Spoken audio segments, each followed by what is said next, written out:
Hazard is a problem that is related to the delays in the components that are used to realize our Boolean function. And due to these different delays in the components, there might appear transients in the output. These are called hazard. And to avoid hazard, the realization must be what is known as hazard-free. That means that all our prime implicants must be in the function. Let us look at an example of hazard. So assume we have the Boolean function f of x, which is here of 3 variables. So this is written as x1, x3, or x1 prime, x2 prime. Let us now write this Boolean function using gates. So we have 2 AND gates, and into the first AND gate we will have the variable x1, and we will also have the variable x3. To the second AND gate we will have the variable that is x1 prime, and we will also have the variable x2 prime. And the output of these 2 AND gates will be sent into an OR gate, like this. So this is our realization of the Boolean function f of x. The problem that we have in hazard is that these 2 AND functions may not be computing the output at the same speed. So in our example, let us assume that this is a somewhat slower AND gate, while this is a somewhat faster AND gate.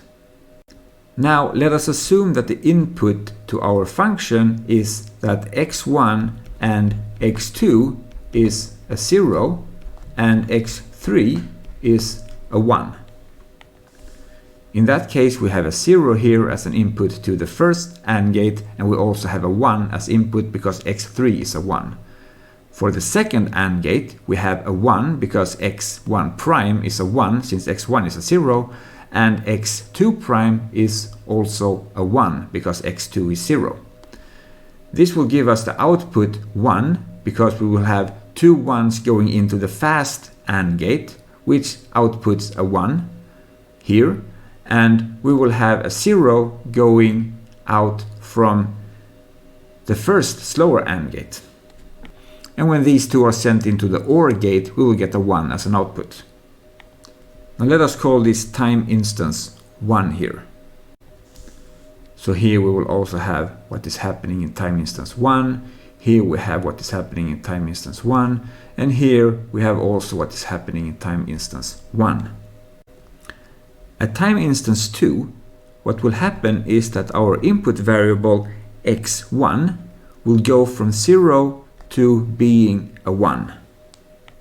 So at the input in time instance 2 here, we will have x1 being 1, x3 is a 1, x1 prime is a 0, and x2 prime is still a 1. And now since the 2 AND gates will compute the results with different speed, let us call this first time instance here 2a. And in this time instance this will still be a 0 because we have not really had time to compute the AND of the 2 1s. While for the fast AND function we have computed this result to be 0. So the 2 inputs to the OR function here will at this point give us an output that is 0. Then after a short while, which we will call time instance 2b, this first AND function has caught up with the time and is now outputting a 1. And the second output function, or the second AND function, is still outputting a 0. So what we'll have here in the time instance 2b on the output will be a 1. And the problem that we have here is that our output is 0 for a very short time instance, but it shouldn't be 0 at all, because if we look at our inputs, it should be 1 all the time. What we can do to solve this problem is to add our consensus term here, and the consensus term of x1, x3 and x1 prime, x2 prime is x2 prime, x3. So let us add this in our circuit and let's see what happens. So we add this extra 1 here that also goes into the OR, and the first input to the AND is our x2 prime, and our second input to our AND is x3. In the first time instance, these two variables would both be 1, and in our second time instance, both of these are still 1 because x1 is the variable that is changing, and here we only have x2 prime and x3. So if we look at the output, we will first, in the first time instance, have a 1. In the second time instance that we call 2a, we will have a 1, and in 2b we will also have a 1.